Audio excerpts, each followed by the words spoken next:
প্রিয় শিক্ষার্থী বন্ধুরা, আজকে আমরা আরেকটি নিয়ে আলোচনা করব। সেটা হচ্ছে বস্তুর স্থিতি ও গতি আপেক্ষিক মাত্র। আমাদের যা কিছু গতি বা স্থিতি হয় তা কিন্তু আপেক্ষিক হয়। ঠিক আছে, আমাদের পরম গতি বা পরম স্থিতি বলে পৃথিবীতে কিছু নেই। কোনো বস্তুর স্থিতি বা গতি সর্বদাই আপেক্ষিক। অর্থাৎ বস্তু স্থির বা গতিশীল বলতে বোঝায় বস্তুটি অন্য কোনো বস্তুর সাপেক্ষে স্থির বা গতিশীল অবস্থায় রয়েছে। সাপেক্ষে, অন্য কোনো বস্তুর সাপেক্ষে। অন্য কোনো বস্তু যদি না থাকে তাহলে বা স্থির বা গতিশীল কিন্তু বোঝাবে না। এই মহাবিশ্বে পরম স্থিতি বা পরম গতি বলে কিছু নেই। পৃথিবী এবং পৃথিবীর উপরে সব বস্তু নির্দিষ্ট বেগে সূর্যের চারদিকে ঘুরছে। পৃথিবীর বাইরের কোনো স্থির অবস্থান থেকে দেখা সম্ভব হলে দেখা যাবে যে পৃথিবীর সঙ্গে ওর উপরে থাকা সব বস্তুই গতিশীল। এবং চাঁদ থেকে পৃথিবীকে নিরীক্ষণ করলে চাঁদকে স্থির আর পৃথিবীকে গতিশীল দেখা যায়। আসলে মহাবিশ্বের সব বস্তুই গতিশীল। মহাবিশ্বে পরম স্থির বস্তু নেই। অর্থাৎ এই মহাবিশ্বে পরম স্থিতি অ্যাবসলিউট রেস্ট এবং পরম গতি অ্যাবসলিউট মোশন বলে কিছু নেই। সুতরাং বলা যায় যে সব বস্তুর স্থিতি বা গতি সবসময় কিন্তু আপেক্ষিক হয়। সুতরাং পারিপার্শ্বিক বস্তুর সাপেক্ষে যে বস্তু সময়ের সঙ্গে স্থান পরিবর্তন করে না তাকে স্থির বস্তু বলে, এবং পারিপার্শ্বিক বস্তুর সাপেক্ষে যে বস্তু সময়ের সঙ্গে স্থান পরিবর্তন করে তাকে গতিশীল বস্তু বলে। এছাড়া আমাদের আরেক কয়েকটা শব্দ আমাদের জানতে হবে। সেটা হচ্ছে আমাদের নির্দেশ বস্তু বা নির্দেশতন্ত্র, রেফারেন্স বডি এবং রেফারেন্স ফ্রেম। কোনো বস্তুর অবস্থান জানতে হলে আরেকটি বস্তুর প্রয়োজন হয়।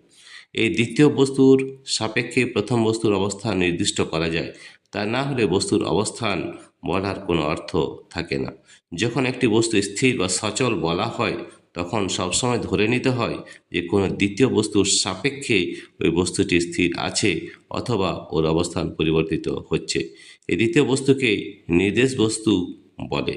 দ্বিতীয় কোনো বস্তু উল্লেখ না করে যদি বলা হয় পৃথিবী পাখিটি উড়ে গেল, এভাবে বললেও কিন্তু কোনো ভুল বলা হয় না, কারণ এখানে পৃথিবীকে দ্বিতীয় বস্তু ধরে নেওয়া হয়। সুতরাং পৃথিবী হলো নির্দেশ বস্তু।